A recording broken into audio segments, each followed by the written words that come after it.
Bem, pessoal, estamos começando mais uma edição do programa Cara ou Coroa. Hoje nós temos o nosso convidado, que é o Alexandre Apolo. Ele é professor de educação física, ele é escritor, é doutorado, é doutor, não é? Não é verdade? Apesar que ele não anda preocupado com isso, mas é uma pessoa muito estudiosa, uma pessoa que se dedicou toda a vida ao esporte, à educação, né? E também com 6 livros aí publicados. Tudo bem? Tudo bem. Tudo certinho? Tudo bem, prazer estar aqui com você, né? A nossa amizade vem aí desde o tempo da faculdade. Né? Faz um tempinho, né? 30 anos. 30 aninhos. Mas bom que nós estamos ficando cada vez mais bonitos, né? É verdade. Eu perguntei tudo bem porque ele teve Covid, né? Então, o negócio foi meio bravo. Mas daqui a pouquinho a gente fala sobre isso, né? Gessolar Construtora, há 25 anos no mercado, oferecendo serviços em gesso, forros, molduras divisórias, orçamentos gratuitos. A Gessolar fica na Campos Sales 50. O telefone é o 3232-2458. Gessolar do Alcides. No nosso canal, Mário Baraçal Oficial pelo YouTube, você já sabe. Você entra lá, assiste as nossas matérias, as nossas entrevistas e também dá o seu like. Participe, né? Eu acho que é muito legal. É bom demais. Vamos aqui começar. Nós falamos de muita coisa e vamos começar falando do roteiro. É porque a gente improvisa muito, né? Todos os meus amigos falam, pô, Baraçal, você tá no roteiro, mas é normal, né, gente? A gente que já tá num veículo aí de comunicação, é de rádio, jornal, é assim mesmo. É dessa maneira também. Ele também fala pouco, tu fala pouco também, né? Pouco, Tu não fala sou de pouco. falar muito, não. Não, que a gente se lembra, eu olho pra ele, eu lembrava dele magrinho, né? Não é? Bons Se lembra? tempos, é. Lembro. Magrinho. Até esses dias eu fiz uma brincadeira no Facebook, coloquei uma foto minha magrinha e falei, esse menino veio dizer que é meu filho, estou assumindo a paternidade. Teve gente que me deu parabéns pela atitude. É um barato, né? As redes sociais é uma coisa incrível, né? É demais, é demais. Eu mando um abraço aí para todos os nossos amigos. Eu vou lembrando, né? Eu vou lembrando, vou falando, porque é tanta gente que acompanha e pede que a gente mande aquele alô, né? Tá certo? Bem, vamos lá. Você sabe que o Cara e Coroa são 2 gerações. Hoje nós estamos com o Cara ou com o Coroa? Não, estamos aí com No meio aí. um intermediário. O seu nome inteiro? Alexandre Apolo da Silveira Menezes Opes. Para aprender a escrever isso foi uma briga, rapaz. Foi, se não foi. Nome grande, né? Mas quem inventou isso daí, esse nome tão... É que nem o nome de Dom Pedro, né? Tudo bem que era bem maior, mas não é? Pois é, na verdade a minha mãe quis agradar as 2 famílias e botou o nome de todo mundo lá, né? Pelo menos eu não tenho ninguém que tenha o mesmo nome no Brasil, eu não estou arriscado a ser preso por causa que existe um outro com o mesmo nome que eu que esteja aprontando por aí, né? Tem isso de bom. Repita o nome? Alexandre Apolo da Silveira Menezes Opes. Tá certo. E aí? Aí depois, o dia, mês e ano que você nasceu? 20/6/junho de 1967. 67. 55 anos. 55 anos. Ah, um garoto. Estado civil? Divorciado. Divorciado. Você casou quantas vezes? Casei 2 vezes no papel. 2 vezes no papel? 2 vezes no papel. É bom se casar 2 vezes no papel? Olha, eu vou dizer pra você. Eu vi gente casando 9, tudo bem, mas... Fosse bom, eu tava casado até hoje, né? Mas vamos colocar assim. Não, no sentido assim não que eu falei. Não tem que reclamar, os 2 casamentos que eu tive, cada um no seu momento, né? Lembro com carinho, né? Penso assim, tudo na vida da gente é um aprendizado, né? Também não vai falar o contrário, né? Sim, tudo na vida da gente é um aprendizado. Vivi muita coisa boa, lógico que vivi alguns problemas também, né? Mas eu lembro com carinho, principalmente das 2 ex-mulheres, né? O nome da primeira qual foi? Eliane, o nome da primeira. Eliane. E da segunda? Andréia. Andréia. Eu me dou bem com as duas, não tenho problema nenhum com as Não. duas, né? As duas estão casadas, inclusive. O importante Né? é isso, né? Assim, Bom relacionamento. A vida segue, né? Tá. Você, vamos ver assim, nome dos seus pais? Osmar Menezes Lopes e Maria Abigail Apolo da Silveira Menezes Lopes. São saudosos? Não, minha mãe ainda está Graças a viva, Deus. né? Graças a Deus. Com muita saúde, ativa, lúcida pra caramba. Graças Isso a é Deus. muito importante. E ela está com quantos anos? Está com 74 anos agora. 74 anos. Filhos? Tem a Ana Júlia, né? Eu fui pai e tarde, né? Eu fui praticamente o pai-avô, né? Eu tenho uma filha de 5 anos, né? Ana Júlia é maravilhosa, né? Pega no meu pé, me liga todo dia para saber como é que o pai tá. Bacana. O teu signo? Gêmeos. Gêmeos. É bom gêmeo, gente? Não sabe, eu também não vou falar que não é, né? Escolaridade, vamos falar. Você começou a estudar aonde? Eu comecei a estudar aqui no Leonor M. de Barros, aqui em Santos. Você é de Santos mesmo? Sou de Santos. Aí depois eu fui para São Sebastião, tive uma passagem, uma vivência em São Sebastião, porque meu avô morou muitos anos lá e meu pai foi trabalhar junto com meu avô na empresa lá. E eu fiz praticamente o primário todinho em São Sebastião, né? Todinho não, eu fui acabar o primário em São José dos Campos. Eu mudei para São José, aí fui acabar o primário em São José dos Campos e fiquei até a 8ª série em São José dos Campos, né? Aí voltei para São Sebastião, fiz o primeiro ano lá, aí vim embora para Santos, fiz o segundo e o terceiro aqui, né? E aí ingressei na Faculdade de Educação Física em 1989, né? Aliás, ingressamos, né? Na faculdade, uma turma sensacional e inesquecível, né? Que fez a festa de 25 anos aí há 5 anos atrás, né? E 25 anos, que nós temos contato com bastante gente, né? Verdade. Muitos nós temos contato diário, muitos estão trabalhando ainda, né? Estão na ativa, então eu agora saí de Santos, não estou mais morando em Santos, né? Eu tive os problemas de saúde, como o Braçal falou. Aí eu acabei indo para um lugar mais tranquilo, mais calmo, né? Porque o meu problema não foi só Covid, né? Não só quase morri de Covid, né? Como eu fiquei com sequelas da Covid terríveis, né? Eu peguei a Covid exatamente naquele momento em que todo mundo estava morrendo, que não tinha vacina, que foi agosto de 2020. Né? Da leva que entrou comigo, eu fui o único que saí vivo de lá. Foram 22 dias de internação, né? E eu saí com problemas cardíacos, eu saí diabético, saí com o início de trombose, né? E tive que tratar tudo isso, estou tratando até hoje, né? No ano passado eu botei um stent no coração, tive 2 infartos em novembro, né? Em novembro passado. Novembro passado. E agora eu estou em processo de recuperação, mas eu tenho uma angina instável, eu tenho uma cardiopatia grave, né? E eu sei que eu estou tratando, eu tomando os remédios, enfim. Gente, sequelas. Eu praticamente estou afastado, estou meio que já num processo de aposentadoria por invalidez, porque não dá para você trabalhar. Não vai dar mais. Eu tenho muita dificuldade assim, o que acontece comigo hoje, né? Eu tomo 14 remédios, né? Estipulei uma diária, uma rotina diária em casa, né? Que eu moro sozinho com 2 cachorros, né? Então, eu estipulei essa diária e essa diária que está me mantendo ativo, que são os trabalhos de casa, né? Que a casa sempre tem alguma coisa para fazer, né? Então, levanto, lavo aqui, lavo louça, arrumo aqui, arrumo lá, mas eu tenho um problema muito sério que eu canso extremamente rápido, né? E de lá para cá eu saio todo dia para tentar fazer caminhada, eu não consigo estabelecer um treinamento, né? Eu ando 50, 60 metros, eu travo. E eu passo mal, eu não posso insistir que eu passo realmente mal. Então, nem por isso eu desisti, eu vou. Só que eu vou, quando eu canso, eu paro, respiro, continuo, né? E acabo fazendo minha caminhada todo dia. Tem dias que eu acordo um pouco melhor, eu consigo até fazer essa caminhada bem, mas aí eu estafo. Qualquer coisa que saia daquela minha rotina, eu estava, que nem, por exemplo, hoje eu vim aqui, né?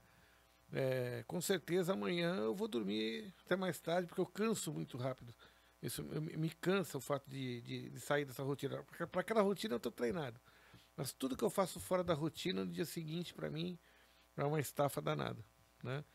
E estou tratando, né? Tomando os 14 remédios, né? Tem coisas que eu já descobri, o que eu posso e o que eu não posso fazer, eu respeito, né, esses limites.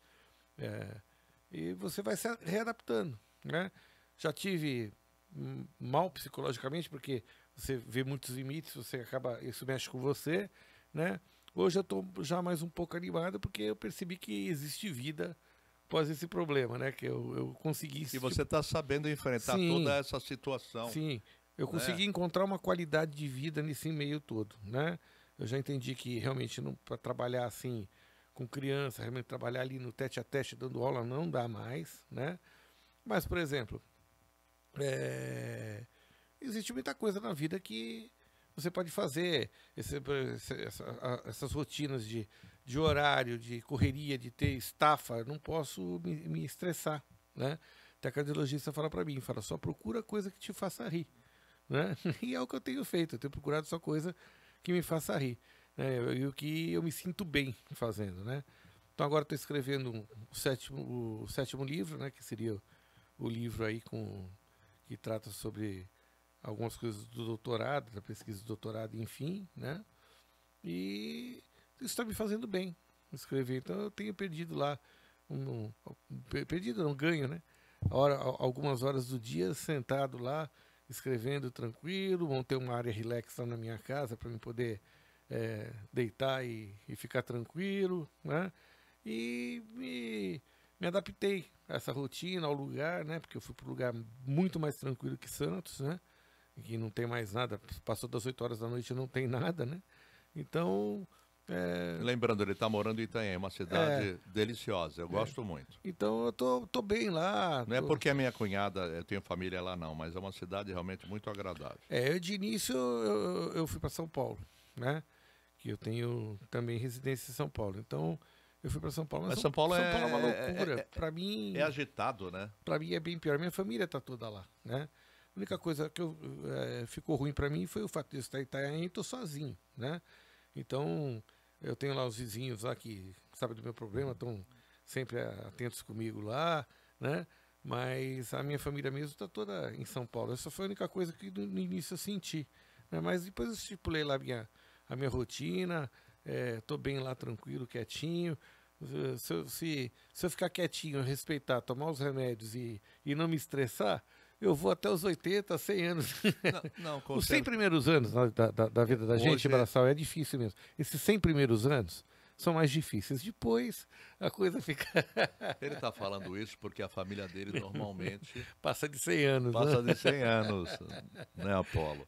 Isso é importante. Você ainda falava comigo da sua tia, né? Tive tias que viveram muito, né? E eram Ele acompanhou e sabe aí toda a história da... Era a história de Santos. A história de Santos, a história da família dele. A minha família no passado foi uma família tradicional em Santos, né? E essa minha tia, ela viveu tudo isso, né? Então, foi engraçado. O nome dela qual era? Maria Carlota. Maria Carlota. Era portuguesa? Não. Eu ouvi Carlota, né? Ela não, mas era neta de português, porque são descendentes portugueses. A Maria Carlota Barbosa da Silveira, quer dizer, né? Eu não sei se era do lado dos Barbosa ou do lado dos Xavier, né? Acho que é da Xavier, né? O lado dela, que é a família do meu avô era a família Xavier da Silveira, que tem rua aqui em Santos, tem um busto ali atrás da Prodesana, né? E aquele ali é meu tataravô, que está ali atrás da Prodesana, né? E a história de Santos se confunde um pouco com a história da família também, né? E a primeira casa que teve na Orla da Praia foi a do meu bisavô, que era ali onde era o restaurante Balneária, né? Foi muitos anos o restaurante Balneária, que hoje é uma academia, né? De frente para a praia no Gonzaga. E meu avô nasceu naquela casa, inclusive, né? Então, naquele tempo as famílias eram muito grandes, né? Meu avô era o 23º filho, foi o último da leva, né? Então tem histórias e histórias, por exemplo, a Praia da Enseada, aqueles terrenos da Enseada eram todos da minha família. Essa história está inclusive naquele livro Pérola do Atlântico, que conta a história do Guarujá, né? E os irmãos, né, do meu avô e meu avô não quiseram pagar os impostos na época. Meu avô ainda era um pouco mais esclarecido, ele pegou e falou assim, aquilo ali pode virar um grande balneário, vamos pagar. Enfim, mas eles não quiseram pagar. Aí veio a família Matarazzo, que foi a primeira família que pegou o terreno lá de Uso Capião, e aí virou isso que a gente vê hoje lá, Praia da Enseada, né? Ideia para um novo livro, A Minha Família. Tem história para contar, Não, eu acho interessante, porque ele tem conhecimento da história da família, que a avó dele instruiu muito bem, falou desde pequeno. Acho que a história mais engraçada de todas foi o dia que eu botei minha tia dentro do carro, com minha tia dentro do carro, estava passando com ela na cidade, e ela falou assim, aqui morava Saturnino. Aí na hora eu parei, eu associei o nome na hora, né? Eu falei, Saturnino, tia. Ela, Saturnino de Brito, muito amigo de papai. Almoçava em casa toda quarta-feira. Aí eu fiquei com aquele negócio na cabeça. Eu falei, não é possível. Vou perguntar para minha avó, que minha avó era muito mais nova do que ela, porque meu avô era o último filho, né? Aí eu cheguei e perguntei para minha avó, a tia Carla tá dizendo que o Saturnino de Brito almoçava. Ah, com certeza, ela tinha uns 15 anos nessa época e ela almoçava na mesa com ele, inclusive. Que legal. Ela viu tudo isso. Bacana, né? O 8º livro já pode, né? Começar a pensar, porque ele faz tudo direcionado, né? Eu tenho uma ideia, eu estou empolgado com esse livro, que seria meu último livro na área de educação física, no 7º, mas eu estou pensando realmente em escrever um livro assim da vida, que seria um livro de autoajuda, acho, porque a minha vida é um barato. Minha vida, ela tem histórias assim fabulosas. Acho que seria um livro de autoajuda, né? Dá para escrever um bom livro de autoajuda aí. Então vamos pensar, né, com essa... Não, mas é legal, eu acho muito importante, né? É. Eu acho importante porque você encara hoje a vida de uma outra maneira. Sim. Você tem uma visão completamente diferente, você valoriza as coisas que são mais importantes da vida, que é a saúde, que é verdade, não é? As pessoas que merecem esse crédito. Acho que eu tive um período, assim, nos últimos 10 anos, que foi uma correria tão grande, assim. Eu acho que eu me impus a uma rotina tão grande de trabalho, de estar com a cabeça presa realmente em... É que ele trabalhava muito, gente. Ele ficava, né? E eu fiquei viajando durante vários anos aí, né? Eu acho que eu fiquei com a minha cabeça tão presa. Mas ele também viajava de uma outra maneira, porque ele fazia muitas palestras. Palestra, curso, próprios livros que eu estava escrevendo. Chegou num ponto que eu estava escrevendo praticamente 2 livros dos meus 6. Tem 2 que eu escrevi assim, eu não tinha acabado um, já estava escrevendo outro. Então, eu acho que eu me coloquei numa tarefa, uma rotina assim tão intensa, né? Estafante. Que a Covid foi só uma desculpa para uma coisa que talvez aconteceria mais na frente, porque eu já estava tendo picos de pressão alta enormes. As professoras que trabalhavam comigo na escola sabem disso, que elas mediam minha pressão todo dia. A minha pressão estava sempre 22/18, 22/19. Altíssima. E eu não sentia nada com uma pressão assim, né? Tanto é que quando eu tive o infarte, na hora eu percebi que eu estava tendo infarte, porque eu acho que foi tão alta o pico de pressão. Você sentiu o quê? Lado esquerdo? Então, primeiro eu senti um enjoo muito grande, enjoado. E comecei a sentir um peso na nuca enorme. E eu tava dirigindo a moto, eu estava na moto. Aí eu comecei a ficar tonto. Aí eu falei, não, eu estou infartando. Eu estava passando praticamente em frente onde a minha irmã tinha um apartamento. Eu parei lá, deixei a moto lá, peguei um Uber e fui para o hospital. Foi a minha sorte que eu infartei na porta do hospital, né?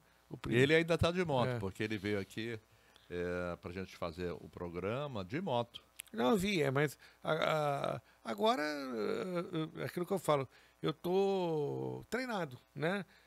E é bom que você, né? Sim, você saia. Mas com os devidos cuidados, né? Com certeza. Eu sei que eu tenho os meus limites e eu não ultrapasso aqueles limites, né? Eu respeito.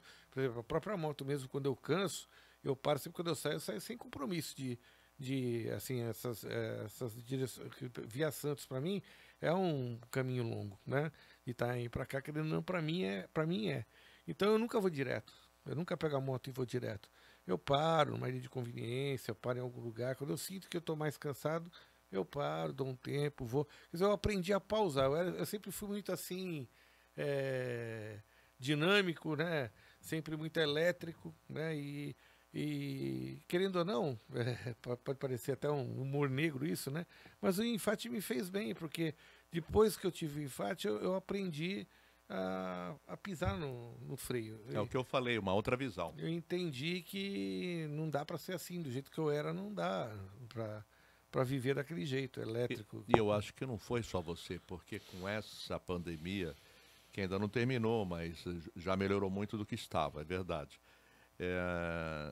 Muita gente tem uma outra visão. Agora tem pessoas que não mudaram, continuam daquela maneira. Eu tive que mudar radicalmente porque eu tenho uma cardiopatia grave. Quer dizer, no meu caso, que nem a minha cardiologista fala, ela fala assim, com calma, vai devagar, não Mas abuse, quem passou pela pandemia aprendeu muita coisa.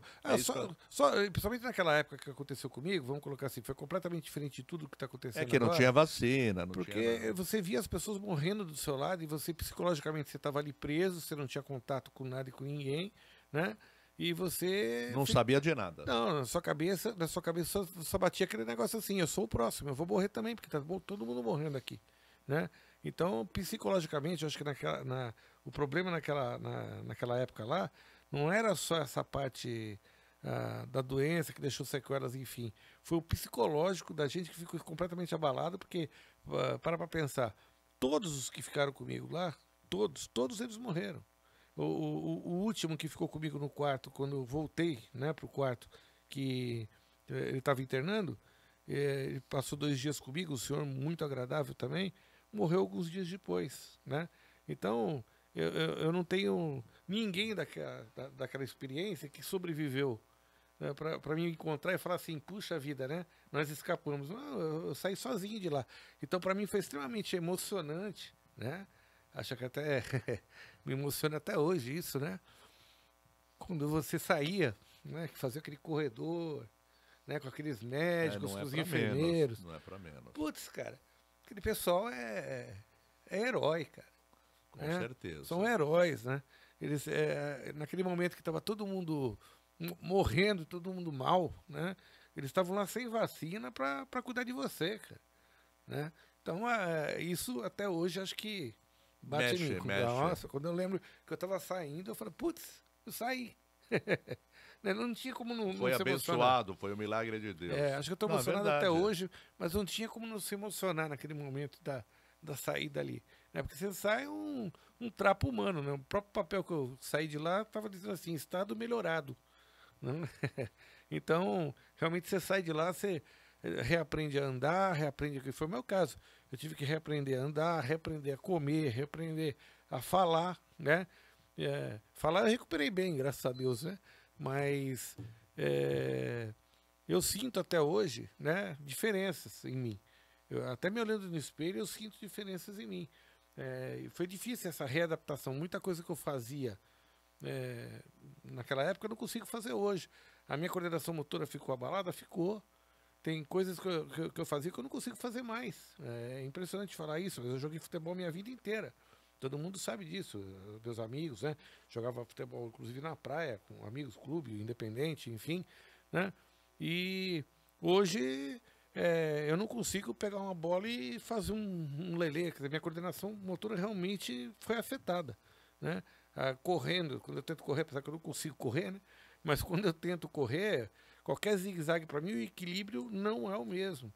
Na própria moto, o equilíbrio não é o mesmo. Por isso que eu ando com muito cuidado, porque não é a mesma coisa. Né? Então é complicado, é uma doença realmente danada. Agora, com a vacina toda, as coisas amenizaram. Né? Mas ainda assim, muita gente morre. Você já tomou as vacinas? Eu tomei as vacinas, tomei. Tomou as vacinas. E agora, lógico, com cuidado, né? Com cuidado, Com cuidado, porque... Eu mesmo com as vacinas em si, eu me resguardo. Eu só saio de casa para ir ao supermercado, eu só saio de casa para quando realmente é necessário. Eu não fico andando por aí, não. Até por isso que eu já fui para Itanhaém, porque lá não tem nada, lá não tem lugar nenhum para você ir mesmo, né? Chegando sábado à noite lá, é até umas 10 horas da noite no máximo.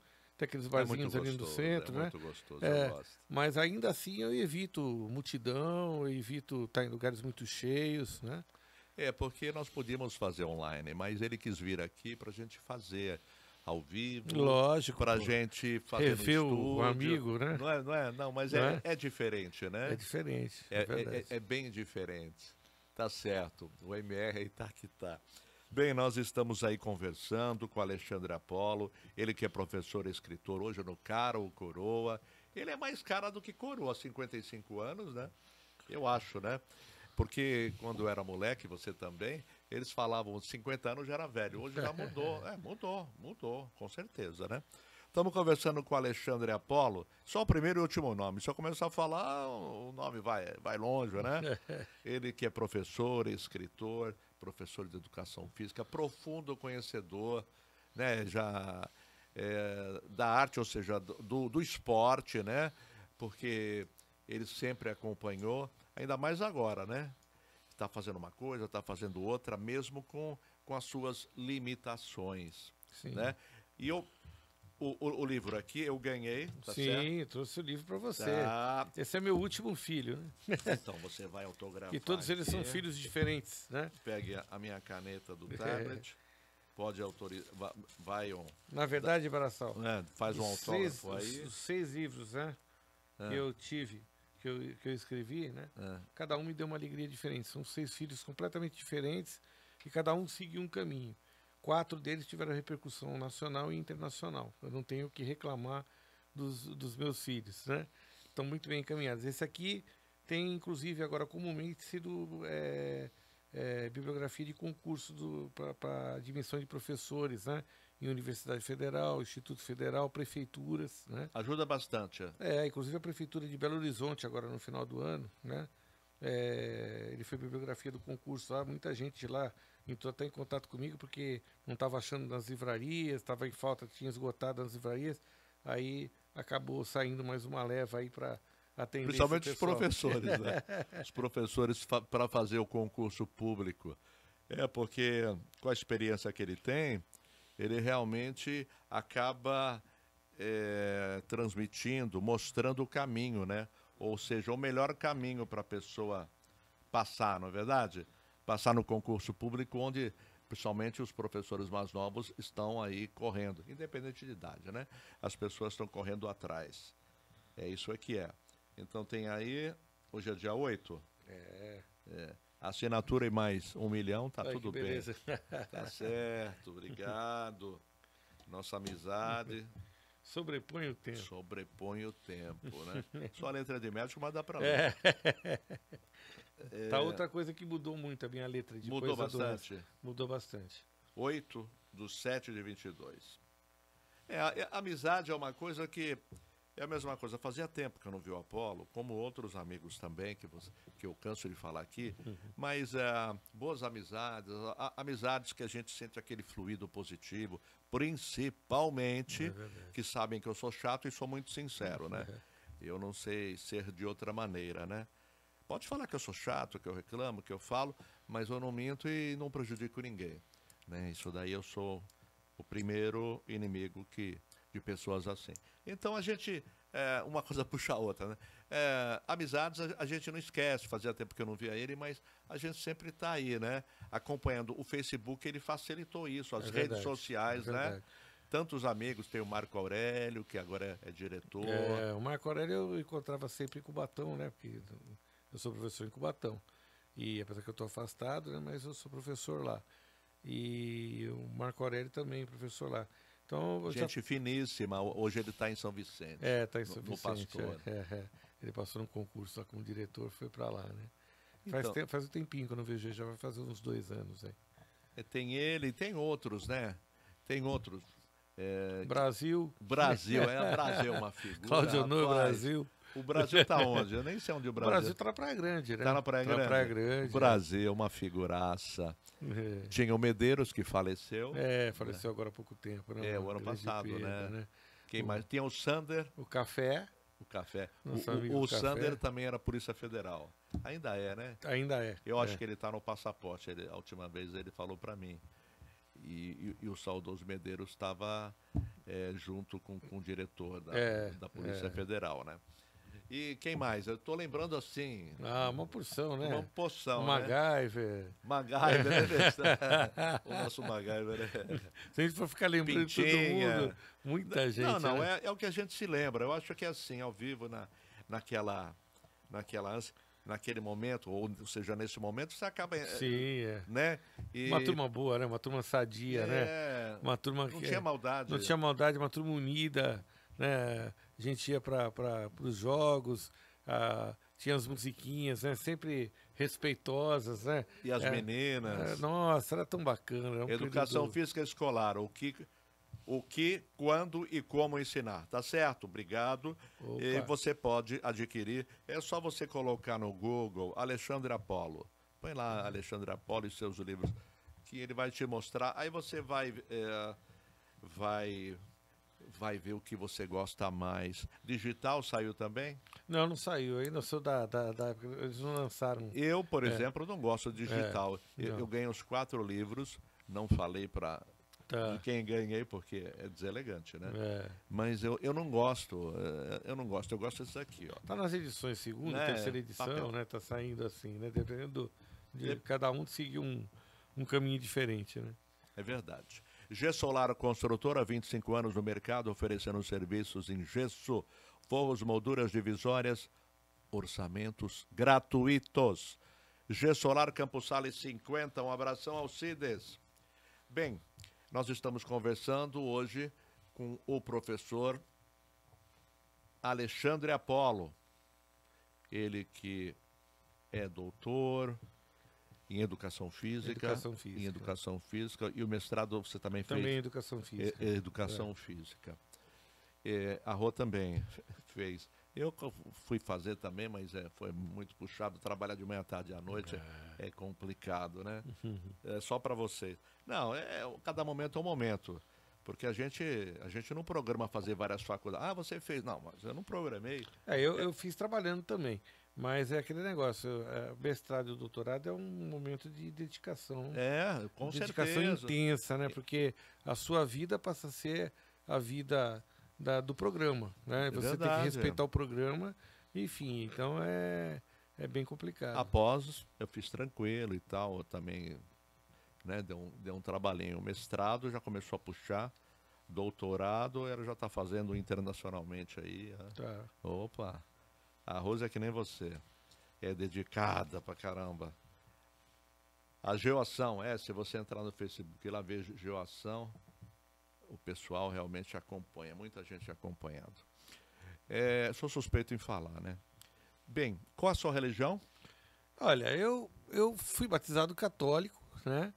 Mas isso é uma coisa engraçada, porque eu estudei num colégio de freire e padre, né? E essa minha vivência nesse colégio, quando eu saí, acho que todo mundo que sai de uma escola assim, sai assim bem eclético, né? E sai querendo descobrir as coisas, ver outras coisas. Então, eu dei uma volta por tudo quanto foi religião, estudando as religiões, vendo as religiões, né? Eu sempre fui assim muito curioso com essas coisas, né? E hoje eu me classifico assim. Eu sou um católico, continuo sendo católico, espírita, né? Acredito muito no espiritismo, né? Mas eu gosto muito também da igreja messiânica. Eu me sinto bem na igreja messiânica. Quando eu estou passando em algum lugar, né, e vejo lá que estão aplicando jurei, eu entro, eu tomo jurei, né? Eu acho sensacional aquele negócio de você entrar na igreja e você imaginar o seu Deus, você olhar aquela reza que tem lá, né? Você imaginar o seu Deus, agradecer a natureza, agradecer ao fundador da religião e imaginar o seu Deus e rezar para o seu Deus. Acho aquilo muito bacana, né? Porque cada um tem a sua figura de Deus, né? E eu me identifiquei muito com isso. Mas das três religiões, assim, a que eu mais me identifico é o espiritismo, né? Até porque eu sou uma pessoa muito sensitiva, né? Então acabei me identificando muito mais, lógico, com o espiritismo, que me trouxe respostas, né, para as coisas que eu sentia, via, enfim, né? Mas é engraçado que o católico, ele aceita as demais religiões, né? Sim, a única coisa que me irrita um pouco na religião católica, é engraçado, acho que até falar isso talvez seja pecado. Não, não é pecado, mas é o direito, né, É. de pensar. Mas eu nunca tive muita paciência para missa. Eu acho que a igreja católica ela tinha que repensar E agora os cultos, né? na TV? Então, Tem eu vários gosto do canais. Padre Marcelo. Quando eu vejo o Padre Marcelo domingo, geralmente eu assisto o 6 Padre horas da Marcelo. manhã. Logo 6 horas da manhã eu assisto o Padre Marcelo, que eu achei interessante, a forma como ele canta, ele e o bispo lá conta histórias, e, né? É isso que eu falo, a Igreja Católica ela tinha que seguir outros caminhos, né? Aquele negócio de você vai lá para a igreja, que senta, que ajoelha, que fica em pé. Eu não tenho paciência, cara, para isso. Eu não consigo entrar na igreja e ficar ali naquele. E canta, as músicas são sempre aquelas musiquinhas, né? Assim, eu gosto da batida do Padre Marcelo. Acho que o Padre Marcelo ele inovou Tem ritmo, isso, ele tem né? ritmo. Inovou isso, né? Então, eu acho que a Igreja Católica ela tinha que repensar esse negócio tradicional, né? Que era muito tradicional ainda, né? É o que eu estou falando. É a minha opinião, Sim. né?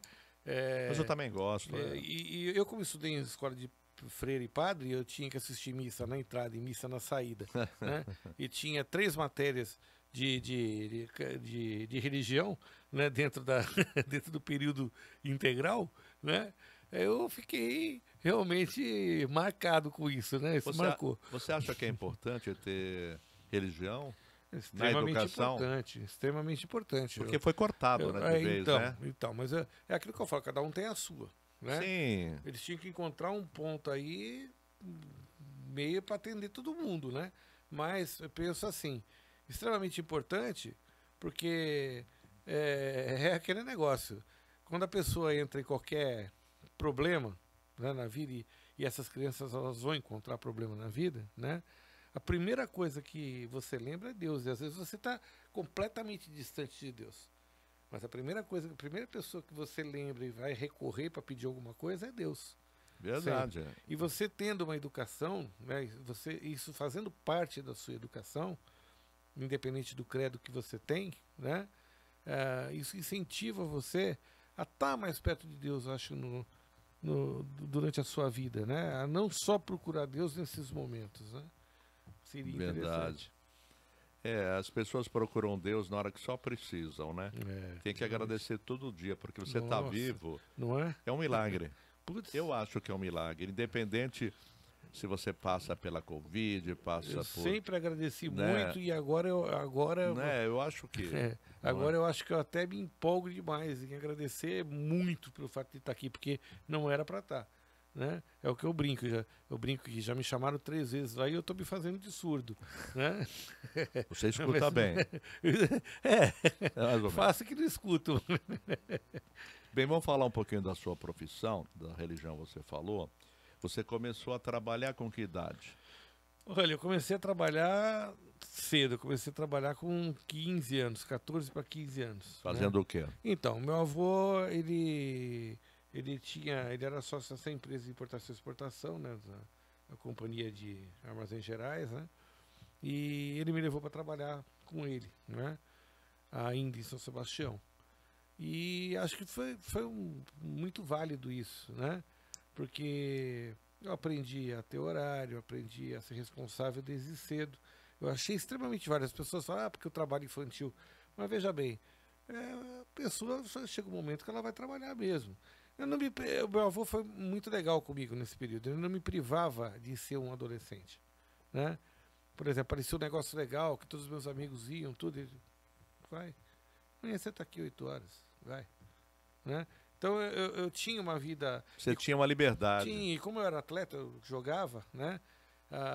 Essa liberdade era maior ainda, porque eu tinha horário para treinar, eu ia para a empresa. Então ele respeitou esse momento meu de adolescente, né? Trabalhava, mas eu não deixei de ser. E você fazia o quê? Adolescente, oi? O que você fazia? Eu trabalhava, na época, os armazéns gerais, né? Gente, os óculos é um porre, né? Você não usa óculos, não, né? Eu uso para perto, né? Para ler. Para perto. Para ler. Porque me indicaram o multi aqui, de repente. Foi até engraçado, porque de longe eu enxergo horrível. tudo. Eu fui até renovar a carta agora, esses dias, foi muito engraçado. Que eu entrei, sentei, né? Aí o médico falou assim para mim: por favor, você me lê as letras que estão naquela parede. Eu falei: parede? Que parede? Aí ele morreu de rir, né? Aí ele falou: não, pode ler lá para mim. Aí eu fui lendo, e eu li até a última fileirinha. Aí quando eu li a última fileira, ele fez assim, ele falou assim para mim: porra, até eu tô com dificuldade para ver. Mas é isso mesmo. Eu enxergo bem de longe. Só de perto que não tem como. Passou dos 40, todo mundo dá uma brecada, né? Nós estávamos falando sobre... A gente estava falando sobre o emprego. O emprego. O primeiro emprego. Primeiro emprego, e você não falou o que você fazia. Então, era um armazém de importação e exportação. Então as cargas Nosso chegavam... cara e coroa hoje está diferente, acho que você já percebeu. Vamos lá. As cargas chegavam e elas eram armazenadas lá. Eu trabalhava na parte administrativa, né? Cuidava das minutas, importação, exportação. Depois, quando eu vim para Santos, aqui a empresa aqui trabalhava com importação e exportação mesmo, né? Não era armazém geral. Então, aqui, dentro da empresa, eu fui ser ajudante despachante, né? Trabalhei como ajudante despachante há algum tempo, né? Aí, chegou um momento que eu sempre tive dividido esse negócio dessa vida de atleta, né? E chegou um momento que... Mas qual era a posição que você jogava? Fala a verdade. Eu era atacante. Não, espera lá. Esse negócio de atacante é uma coisa hoje, a rapaziada vai lá, vai treinar no Eu Santos. era ponta direita, cara. Tá. Já definiu. Nessa época tinha. Não, porque você sabe, não é só no Santos, nos times. Você joga de quê? De meia. Mas que meia? Mas você sabe que... Não, eu jogo na meia direita, na meia esquerda. Mas você sabe o que é engraçado? Você era ponteiro nato. Então, acho que a minha mãe agora ela vai ter até um ataque, porque ela vai descobrir uma história que eu acho que ela nunca soube na vida dela. Quando eu morava em São José dos Campos, eu jogava na rua como molecada e tinha aquele negócio, né? Juntava gente pra ver, sempre. E tinha um jogador do São José, o Nenê Guanchuma, ponta esquerda, famoso, né? Que não é da minha época. Ele morava no meu prédio e ele ia ver lá o futebol da molecada. Aí teve um dia que ele o nome chegou dele qual era? Nenê Guanchuma. Ele foi um ponta esquerda famoso. Ponta esquerda do São José Esporte Clube, né? Isso daí, qual é a década? Anos 80. 80. Aí ele chegou... 80 era muito novinho. Ele chegou pra mim, ele morava no prédio do lado do meu. Né? Que eram dois prédios ali. Os dois prédios eram super unidos, né? A molecada toda, né? Ele chegou pra mim um dia e falou assim: Ops, quer ir treinar no São José? Eu te levo. Eu falei pra ele: porra, eu quero. Né? Aí você foi pro São José. Primeiro ele foi conversar com meu pai não deixou, cara. Mas eu fui. Esse é que é o problema, eu fui. E a tua mãe não sabia até hoje? Acho que até hoje não. Eu ia, treinava, voltava, jogava também no time do Parque Santos Dumont, que tinha lá, jogava no Sesc, né? Eu jogava, garoto, joga em tudo quanto é lugar, né? E era aquele negócio, eu era ponta direita, e eu era chato, aquele ponta direita magrinho, que chegava na linha de fundo, voltava para driblar todo mundo de novo. Eu não cruzava, eu voltava para driblar todo mundo de novo. E fazia gols, pelo menos? Eu era bom naquela época. Fazia gols? Fazia. Então tá bom. Aí o que aconteceu, né? E eu entrei naquele sistema de ser o talento infantil, né? E isso me fez muito mal, cara, porque eu comecei a me questionar dos modelos de treinamento. Os modelos de treinamento que eram aplicados para mim, se realmente aquilo era certo ou errado, porque naquela época não existia treinamento para criança e adolescente. Era o modelo do adulto aplicado para criança e adolescente, né? Foi inclusive isso que me levou a ir fazer educação física, né? A estudar para ver se aquilo estava certo, se aquilo estava errado, o que tinha feito comigo, enfim. E eu acabei me aprofundando, né? A ponto de ser autor de um método, né? Hoje eu sou autor do método integrado de ensino, que foi um estudo que nós desenvolvemos no mestrado, que gerou o livro Método Integrado de Ensino no Futebol, né? E eu discuto um modelo de aplicação, né? Não só dentro do modelo integrado, mas o modelo integrado também envolto dos outros métodos que podem trabalhar junto com ele, né? Então, hoje eu discuto o modelo de aplicação para o ensino do esporte para criança e para adolescente, fechado dentro desse método integrado de ensino. Então eu viajei o Brasil todo durante 15 anos aí dando curso, né? Falando sobre o método integrado de ensino. O método integrado de ensino já foi questão de concurso público para contratação de professores, tanto na Universidade Federal, Instituto Federal, Prefeitura, né? Quando se fala do método integrado de ensino, ficou associado realmente a mim, porque fui eu que desenvolvi o estudo dele aqui no Brasil. Logo quando a gente defendeu, teve um encontro internacional do esporte e atividade física em São Paulo, e acho que isso, uns 2, 3 anos depois da defesa, veio 6 portugueses para assistir aqui a minha apresentação, porque eles estavam fechando um estudo lá em Portugal, referente também ao modelo integrado, né? Referente também a... E tudo começa com o ensino por intermédio dos jogos, né? É mais ou menos isso. Então, eles estavam desenvolvendo um estudo, mas numa linha próxima da minha, mas não tão perto ali, né? Inclusive, até eu lembro bem que eles questionavam muito, porque eu também adaptei as brincadeiras infantis. Eu parto das brincadeiras infantis dentro daquilo que existe nas brincadeiras infantis oculto do esporte. Então, por exemplo, os pegas-pegas, tem mudança de direção, você corre forte, você corre fraco, né? E a partir do momento que você introduz o implemento bola nessas brincadeiras, eles têm mais uma preocupação ainda com o instrumento que está ali, que é complexo para eles, né? Porque eles têm que prestar atenção não só nas ações deles, mas também da bola, né? Passa a ter mais um sentido, né? Isso trabalha a coordenação motora, a lateralidade, trabalha uma série de coisas de acordo com como você mexe nas regras da brincadeira, né? Então, eles se interessaram muito por essa parte das brincadeiras infantis, porque lá eles estavam levando só na base do esporte, na base do treinamento, do método analítico, né? Dos métodos comuns que tem de treinamento, né?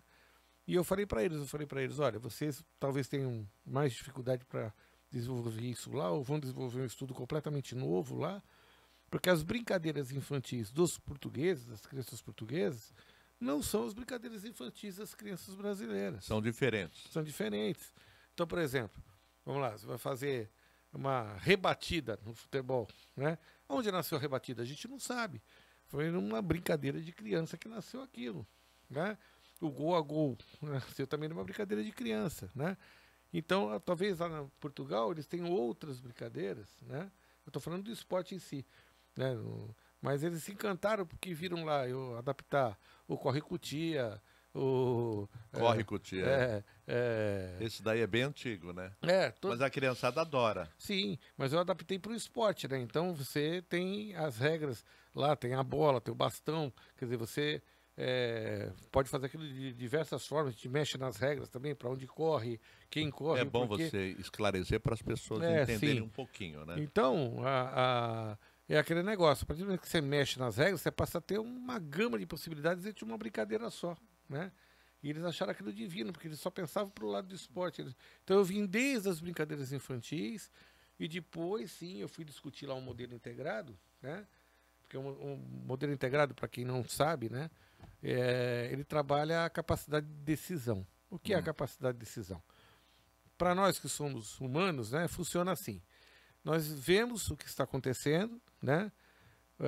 Os nossos sensores acústicos e sinestésicos, eles levam aquilo para uma via aferente para o sistema nervoso central, chega lá no sistema nervoso central, a gente decide o que vai fazer e aí vem a resposta pelo eferente que você vai efetuar a resposta. Então a decisão ela está antes de você efetuar. Então toda vez que você lá no esporte está treinando aquelas situações de mecanismo efetor, ou seja, um de frente para o outro trocando bola, né? Isso na hora do jogo não vai acontecer. Porque lá no jogo tem o elemento surpresa, o adversário, a movimentação da equipe adversária, a movimentação da sua própria equipe. Então, existe uma série de gamos, né? Mais complexas para isso. Então, nós trabalhamos, nós criamos nessas atividades momentos onde a pessoa tem que decidir. Então, criando essas decisões, né?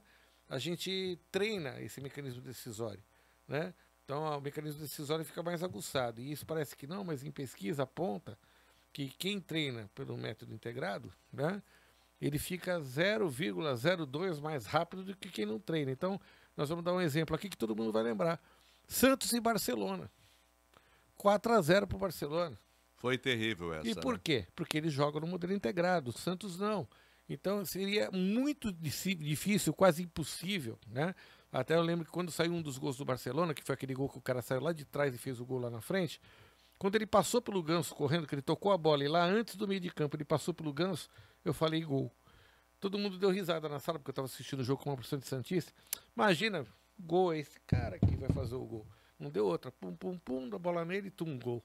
Porra, todo mundo me olhou na hora, né? Eu falei, simples, o que é isso? Isso é um modelo integrado aplicado no alto nível. Não é a minha praia. Minha praia é desenvolver a criança e o adolescente para entender o modelo integrado, para chegar lá, né? E cair na mão de um técnico que desenvolva o modelo integrado. Mas o modelo integrado lá no alto nível é aquilo que nós vimos do Barcelona contra o Santos. Triângulos e quadrados, eles sempre em superioridade numérica, né? Toda vez que eles pegavam a bola, eles criavam situações para ficar em superioridade numérica, tocavam a bola e deixavam o Santos correr. Então a bola vem para mim aqui. Eu já sei que o meu amigo está ali. Eu nem penso, eu toco lá até sem olhar. Entendeu? E o Santos naquela correria, isso vai cansando. E tem a hora que eles vão para o ataque e também se colocam em situação numérica maior lá, quadrados e triângulos, né? Então isso aí já é uma parte do alto nível, né? Que não é a minha. Mas a minha foi criar jogos para isso, né? E principalmente transformar os exercícios analíticos, que são aqueles em dupla, em trio, né? Em exercícios decisórios. Então, a gente criou lá situações assim, vamos citar uma aqui, né? Um arco na mão, um com o arco na mão e o outro com a bola do lado de lá. Ele joga a bola para cima, eu jogo o arco, a bola tem que cair dentro do arco. Você entendeu? Eu estou treinando antecipação, né?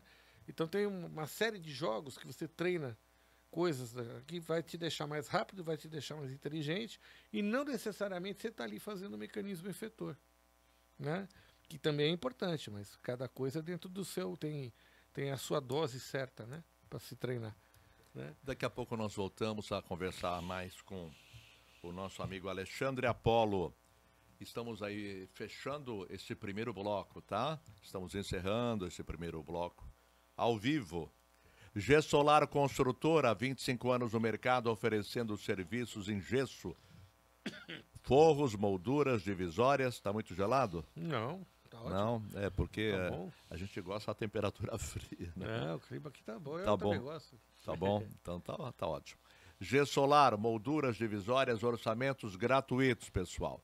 Gessolar, Avenida Campos Sales, número 50. MR, tá por aí, MR? Bem, nós vamos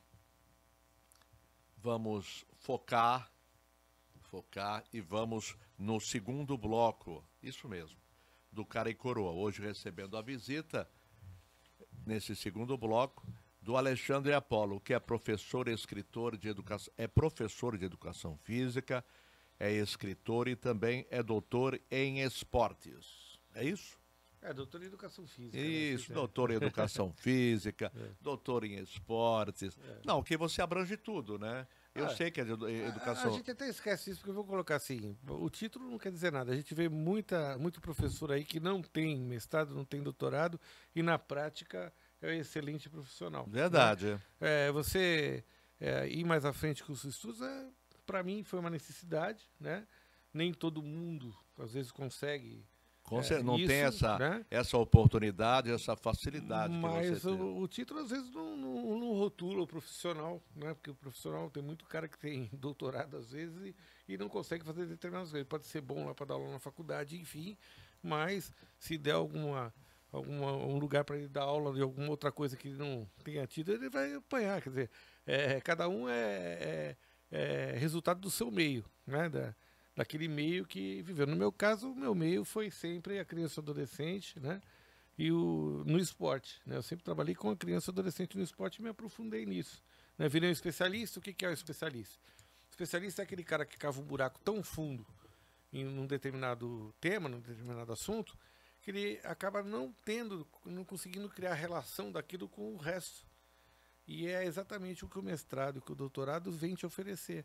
Você começa a criar relações com outras coisas do mundo e aí que começa a aparecer estudos engraçados, como por exemplo foi o meu, né?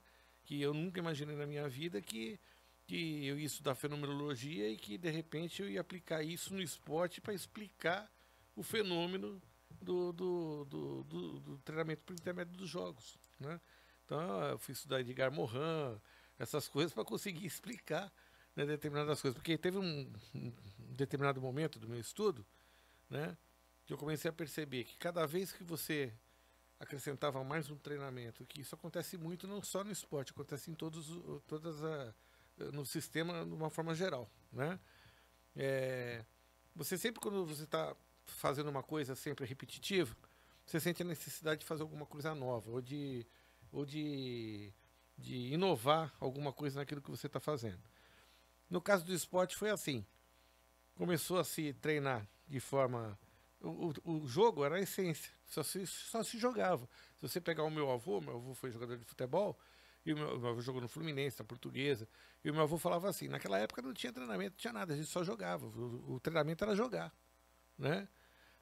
Depois foram cansando disso e começaram a separar.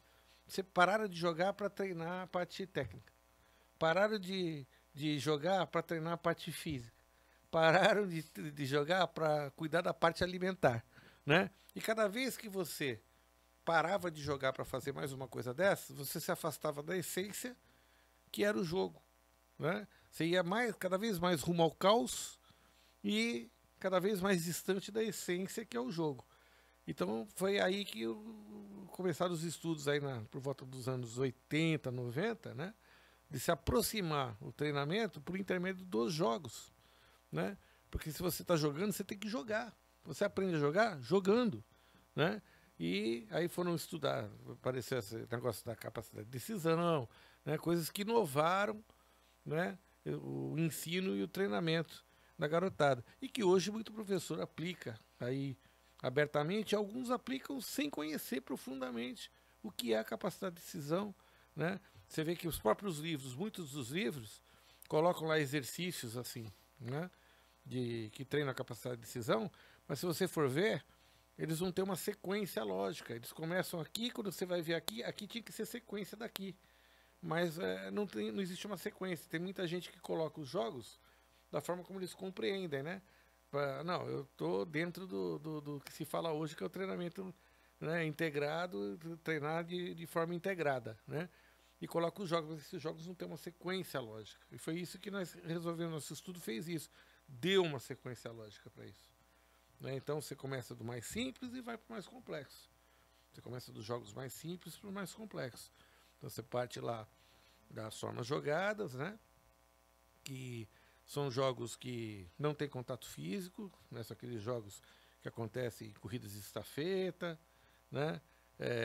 Remates de precisão, pontuados por número de ações conseguidas, né? Pontuadas por tempo, né? E quando alguém encosta na bola ou quando alguém para, entendeu?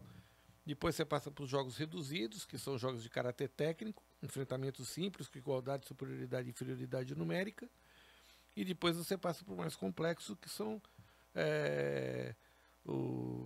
que é entra a parte tática, né? Onde você passa a ter funções a cumprir, né? Onde você passa a ter espaços de jogos a serem respeitados, né? Então entra a parte tática, né, do jogo. Então é uma sequência, a gente foi montando os jogos de acordo com essa sequência, né? E nós nominamos 3 fases específicas de aplicação do método, né? Então foi isso que nós fizemos. Nosso estudo, ele é uma forma de se aplicar o ensino por intermédio dos jogos, né? Só que nós somos um pouquinho mais longe hoje, né? Hoje a gente também tem que pensar que você pode ensinar o esporte, não só no esporte, na escola também. Eu também ensino, também tem tema esporte na escola. E a partir do momento que você vai ensinar o esporte na escola, você tem os casos de inclusão, né? Então agora no doutorado eu fui averiguar como se ensina o esporte na escola, né? Para essas crianças que têm deficiência, né? E os resultados foram surpreendentes. Nós vimos professores que no discurso eles acham que eles não incluem, mas quando você vai ver a aula deles, eles criam situações de inclusão, né? Foi muito bacana isso. E agora, escrevendo o livro, aí eu estou tendo a oportunidade de dar, nesse livro, dar subsídio para o professor ter mais jogos, mais atividades para aplicar, né? Respeitando todos os alunos, né? Então, Então vai ser um livro voltado realmente para a escola. A inclusão só naqueles casos mais graves que não dá certo, né? Então, vamos colocar assim, não dá que não certo. dá para ajustar. Dá certo, vamos colocar assim. Eu vou dizer para você uma coisa. Eu trabalhei muito com inclusão, né? Desde 92, quando eu estava no Guarujá, a gente já tinha as turminhas de inclusão, que não existe inclusão ainda, mas na natação. E em Cubatão nós começamos a trabalhar com os casos de inclusão já desde 2006, né? Então já antecipou até a lei, né? Então vamos colocar assim,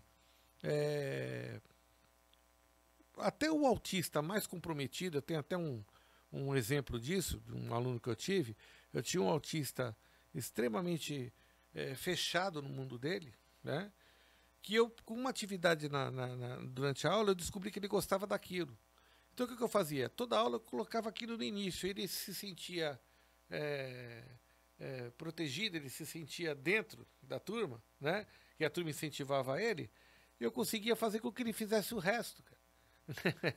Então, a partir dali, a gente começa a ver assim, que é uma questão de observação. Hoje, você pode fazer 20, 30 cursos sobre inclusão aí. Né? E muitos você não vai encontrar a resposta que você precisa. Mas também nós estamos num momento ainda novo da inclusão no Brasil. Né? No Brasil, se a gente for pensar, ele é bem recente aqui. Né? Então nós estamos passando naquele momento assim, hoje as pessoas estão encontrando respostas para os seus casos. Né? Muitos desses casos não são comunicados à ciência, deveriam ser, né? Como estudo de caso, porque aquilo pode servir de exemplo para um outro que tem um caso parecido. Você nunca vai encontrar dois casos totalmente iguais. Né? Cada um tem uma deficiência diferente do outro. Cada um ser é um ser diferente. Né?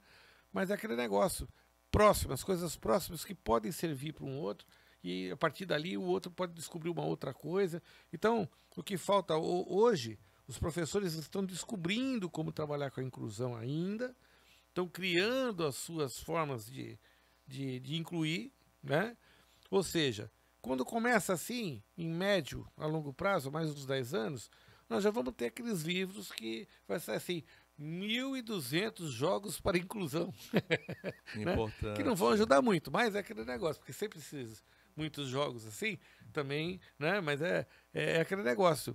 Ali você pode encontrar alguma coisa que se assemelhe ao seu caso, e você também, a partir dali, você pode desenvolver alguma coisa com o seu aluno, né?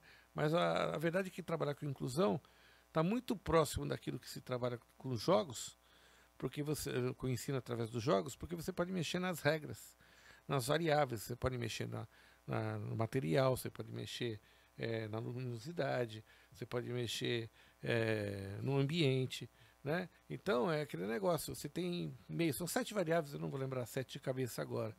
É um estudo até interessante, quem quiser procurar, procura Munster e Almeida, né?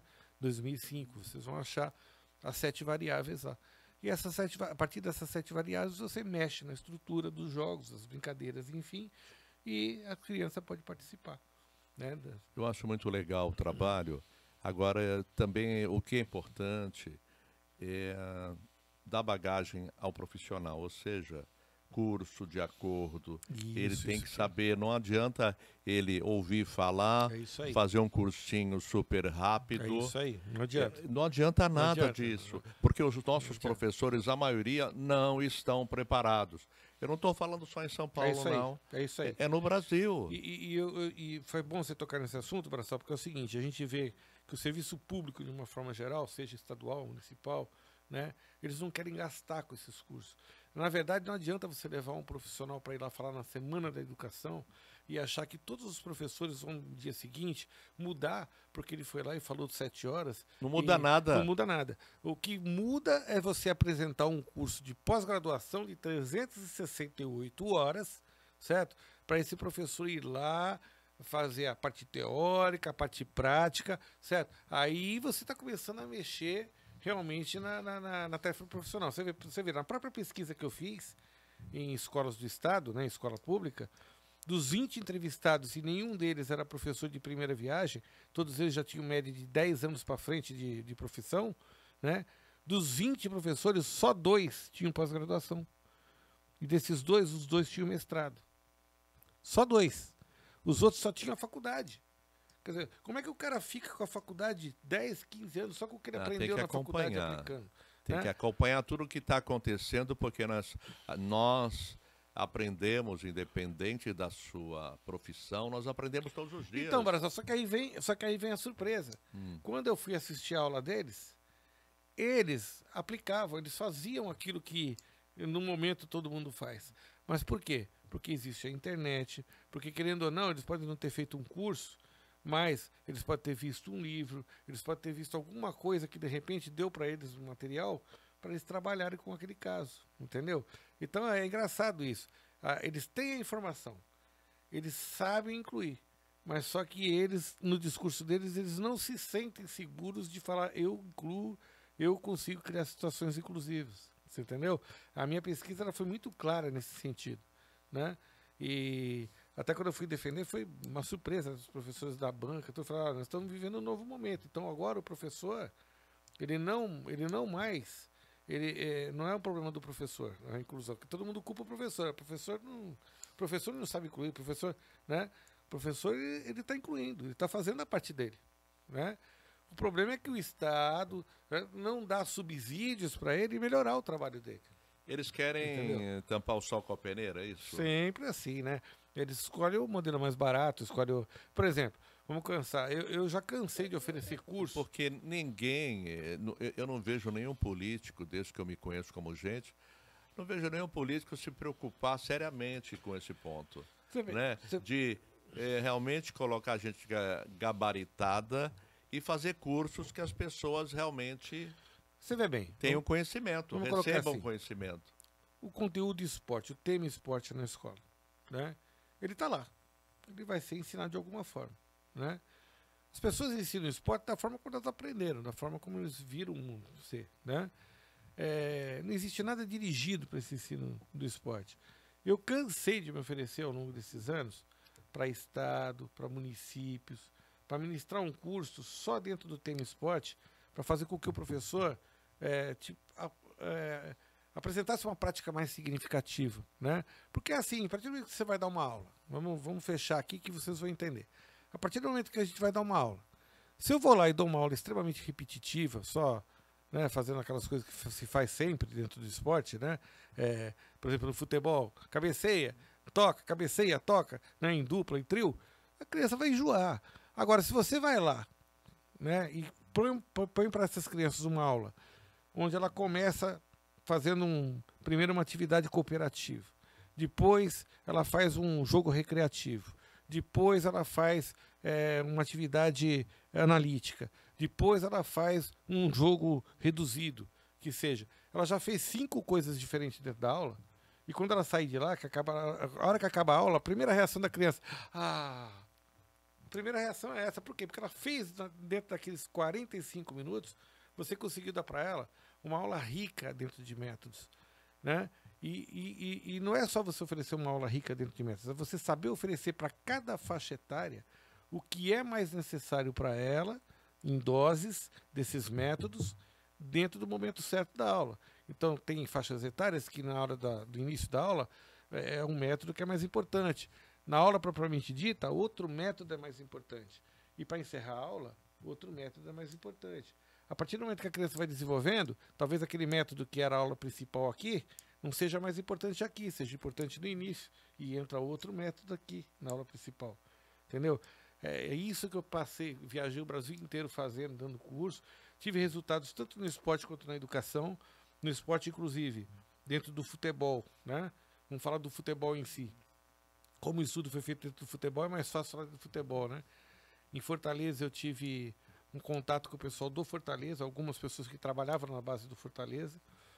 Eles começaram a trabalhar dentro do método, né, no Fortaleza em si, e isso deu resultados. Isso deu resultados que quando o Rogério Ceni foi para lá, como técnico, a base do Fortaleza já tinha uma base extremamente forte. Você vê que hoje o futebol do Ceará está crescendo, então até na Copa Sul-Americana. Né? Eles começaram a treinar de forma integrada e começaram a ver resultados nisso. Os meninos foram fazer o curso comigo de livre e espontânea vontade. Eu nem sabia quem eles eram. Eles fizeram a inscrição lá no curso e foram. Se interessaram por aquilo e começaram a desenvolver lá. E pelo telefone a gente dando suporte. Né? Quando o Rogério Ceni assumiu o Fortaleza, lá, ele aproveitou 2 moleques da base que se desenvolveram por intermédio do método, né? E ele foi campeão com esses 2 moleques da base, jogando como titular, né?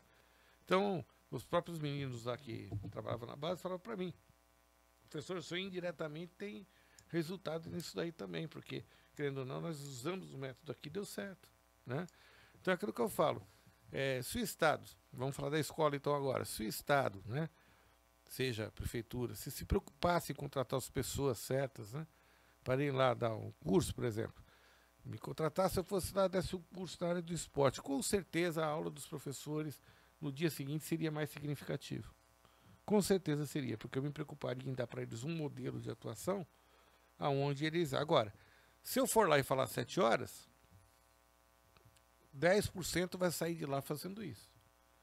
Se eu for lá e falar 1 ano, né, provavelmente 50%, 60% vai assimilar alguma coisa. Então é aquilo que eu falo. Um curso de pós-graduação é extremamente interessante, né, para o professor até escolher. Por exemplo, se você for procurar hoje um curso de pós-graduação na área de pedagogia do esporte, não existe. Tinha na FMU até bem pouco tempo. Não existe. Todos os professores, é o que eu mais recebo, né?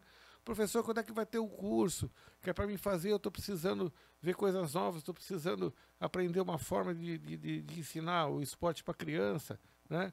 E não tem, cara. A gente mesmo já, um pouquinho antes da pandemia, já estava sem falar muito. Por quê?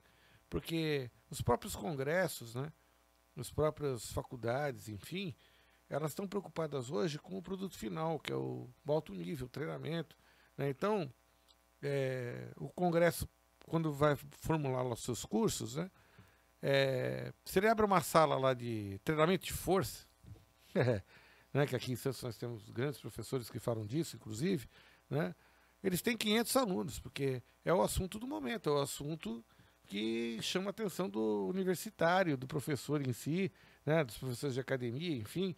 Então, tem 500 alunos. Se você abre um curso de pedagogia do esporte, você vai ter 35, 50, a não ser que você vá lá para o lado do Nordeste, que lá a gente consiga colocar 150 a 300 alunos, numa sala que lá tem muita gente interessada, trabalha com esporte lá, né?